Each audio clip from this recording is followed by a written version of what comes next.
അപ്പൊ പിന്നെ ഈ സ്റ്റാറിന്റെ ഒക്കെ വില എങ്ങനെയാണ്? വില എന്ന് പറയുമ്പോൾ 300 മുതൽ 3000 വരെ. അയ്യോ, വില കേൾക്കുമ്പോ തന്നെ നക്ഷത്രം എണ്ണി പോകും. എന്നാ പിന്നെ അതില് ബൾബ് വാങ്ങിച്ച കിട്. എന്നാ അത് മതി, വാ പോവാ. അതെ അതെ അതെ അതെ, ആ സ്റ്റാറിന്റെ കാര്യമൊക്കെ വീടങ്ങോട്ട് വിട്ട്.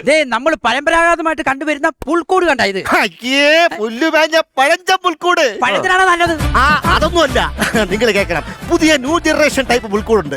അതായത് വർഷങ്ങളോളം നിലനിൽക്കുന്ന പായലും പൂപ്പലും ഏക്കാത്ത വാർണിഷ് അടിച്ച പുൽക്കൂടുണ്ട്. ഇതാണ് വാർണിഷ് അടിച്ച പുൽക്കൂട്. പിന്നെ പിന്നെ പിന്നെ പിന്നെ വർഷങ്ങളോളം പായലും പൂപ്പലും പിടിക്കാതിരിക്കാൻ വേണ്ടി അവൻ ഫ്ലാറ്റ് ഉണ്ടാക്കി വെച്ചേക്കേലി. പോടാവേ ഇവിടുന്ന് ചുമ്മാ. ഫ്ലാറ്റ് പോലെ നിലനിൽക്കും. അതാണ് ഞാൻ പറഞ്ഞത്. വേണ്ട, നിങ്ങൾക്ക് ഈ വാർണിഷ് അടിച്ച പുൽക്കൂട് വേണ്ടെങ്കിൽ വേണ്ട. ഡബിൾ ടക്കർ ഉണ്ട്. കേരളത്തില് ഇത് 1.5 അടി പൊക്കേ ഉള്ളൂ മക്കളെ. ഈ ഡബിൾ ടക്കറിന് 30% കിഴിവുണ്ട്. കിഴിവുണ്ടെങ്കിൽ അതിനകത്ത് വെള്ളം കയറില്ലേ? അതല്ല, 30% വിലക്കുറവുണ്ട്. എനിക്ക് ഡബിൾ ഡക്കർ മതി. അവന്റെ കടയിലും ഒന്നുമില്ല. ഒരുമാതിരി പോക്കറ്റത്തരം കാണിക്കരുത്.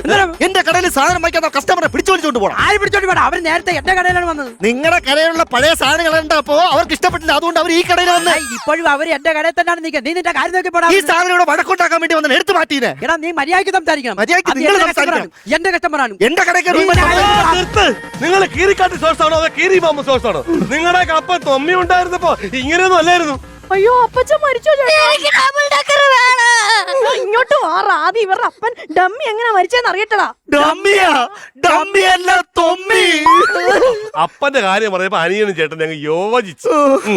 സത്യം പറഞ്ഞ അപ്പച്ചൻ മരിച്ചത് ആലോചിക്കുമ്പോ സങ്കടം തോന്നും. നമ്മുടെ അപ്പച്ചന് ഗിന്നസ് ബുക്കിൽ കയറാൻ ഭയങ്കര ആഗ്രഹമായിരുന്നു. അതുകൊണ്ട് വലിയൊരു ക്രിസ്മസ് ട്രീ ഉണ്ടാക്കി അതിന്റെ മുകളിൽ സീരിയൽ ബൾബ് ഇട്ടോണ്ടിരിക്കായിരുന്നു. ഈ ഏണിയുടെ മുകളിലാണ് അപ്പച്ചൻ സീരിയൽ ബൾബ് ഇട്ടോണ്ട് നിന്നത്. അപ്പൊ അമ്മച്ചി താഴെ നിന്ന് ഏണി പിടിച്ചോണ്ട് നിൽക്കായിരുന്നു. സീരിയലിന്റെ സമയമായതും അമ്മച്ചി ഏണിയും വിട്ടിട്ട് വീട്ടിനകത്തോട്ടും പോയി. അപ്പച്ചൻ ഏണിയും പറഞ്ഞ് മുകളിലോട്ടും പോയി. താഴോട്ടല്ല പോവാ, മുകളിലോട്ട് എങ്ങനെ പോയി? അതേ, അപ്പച്ചൻ ഒരു ഹൈഡ്രത്തെ വെല്ലെടുക്കാൻ തൂങ്ങിപ്പോയി. അവിടെ ബലൂണുണ്ട്. മാമന്റെ ബലൂണുണ്ട്. പിന്നെ ഫാമിലി പാക്കേജ്. ഒരു ഫാമിലി പാക്കേജ് ബലൂൺ മേടിച്ചാൽ അതിന്റെ കൂടെ ഒരു പമ്പ് ഫ്രീ. എന്റെ അച്ഛന്റെ ഇലക്ട്രിക്കാരാ, പെട്രോൾ വേണ്ട. അല്ലടാ, ഞാൻ ഈ 50 രൂപയുടെ ബലൂണിന്റെ കൂടെ നിനക്ക് ഞാൻ ഒരു സിനിമാ തിയേറ്റർ ഒരു തുണിക്കടയും കൂടെ തരാടാ. അതായാലും മതി.